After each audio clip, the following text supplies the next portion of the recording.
वैसे तो हर रिलीजन और हर कंट्रीज में अपने अलग अलग तरीके से शादी के रिश्ते को निभाया जाता है, जहाँ आपको उनके कल्चर और रिचुअल्स में भी काफ़ी चेंजेस देखने को मिल जाएंगे। वहीं इन सब से हटकर आजकल कई देशों में शादी के इस नए कॉन्सेप्ट को खूब पसंद किया जा रहा है। जी हाँ, और उसका नाम है वीकेंड मैरिज। और अगर आप भी मेरी तरह ये सोच रहे हैं कि ये क्या है, तो एक्चुअली इसकी शुरुआत जापान से हुई थी। और इस तरह की शादी में एक्चुअली कपल शादीशुदा होते हुए भी सिंगल लाइफ का मजा ले सकते हैं। इस वजह से ही ये वीकेंड मैरिज का कॉन्सेप्ट लोगों को काफ़ी अट्रैक्ट कर रही है। चलिए अब हम जानते हैं कि ये वीकेंड मैरिज क्या होती है और ये लोगों को इतना पसंद क्यों आ रही है।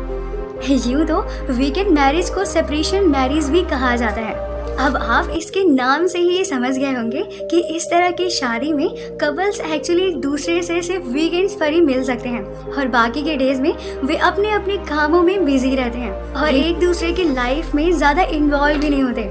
और इस तरह की शादी में कपल्स कई बार एक घर में रहकर भी रूम शेयर नहीं करते और वहीं कुछ कपल्स तो अलग अलग घरों में या अलग अलग शहर या सोसाइटी में रहते हैं और वे लोग कई दिनों तक एक दूसरे से नहीं मिलते हैं। चलिए आप जानते हैं कि ये लोग वीकेंड्स मैरिज करते ही क्यों हैं।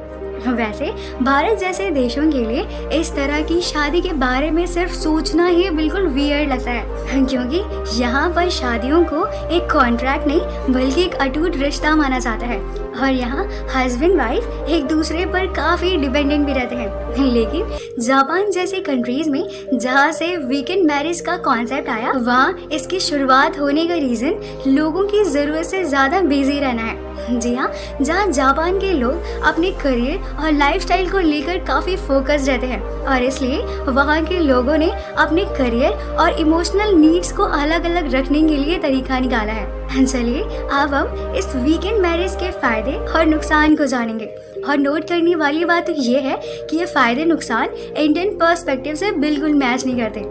वहीं अगर हम इसके फायदे की बात करें तो कपल्स शादी के बाद भी अपनी लाइफ पहले की तरह ही खुलकर जी सकते हैं, क्योंकि वो अपने पार्टनर से सिर्फ वीकेंड्स पर ही मिलते हैं। वहीं वीकेंड मैरिज करने पर कपल्स अपने करियर और रिश्ते दोनों को अच्छे से बैलेंस कर सकते हैं और उनके पास अपने करियर और जॉब्स के लिए टाइम ही टाइम रहता है और अपने पार्टनर से कुछ दिन मिलने पर उनके रिलेशनशिप में डिसअपॉइंटमेंट ही नहीं रहती है।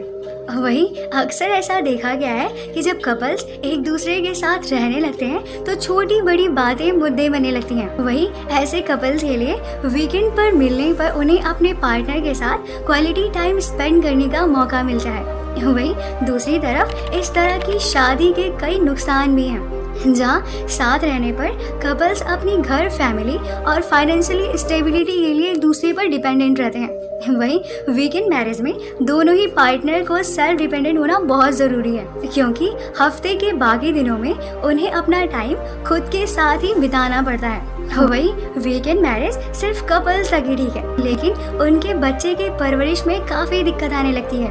वहीं उस बच्चे को मम्मी और पापा दोनों का एक साथ प्यार और टाइम नहीं मिल पाता और वहीं किसी एक पार्टनर के लिए भी बच्चे की परवरिश करना काफ़ी मुश्किल हो जाता है। और इन्हीं सब रीजंस को देखते हुए जो इस कॉन्सेप्ट के क्रिटिक्स हैं, उनका कहना है कि जब सिंगल की तरह ही रहना है तो शादी की ज़रूरत ही क्या है, चाहे वो एक दिन साथ रहने का कॉन्सेप्ट ही क्यों ना हो। अब आपकी इस वीकेंड मैरिज को लेकर क्या राय है, प्लीज़ कमेंट में बताइएगा। We will love to no.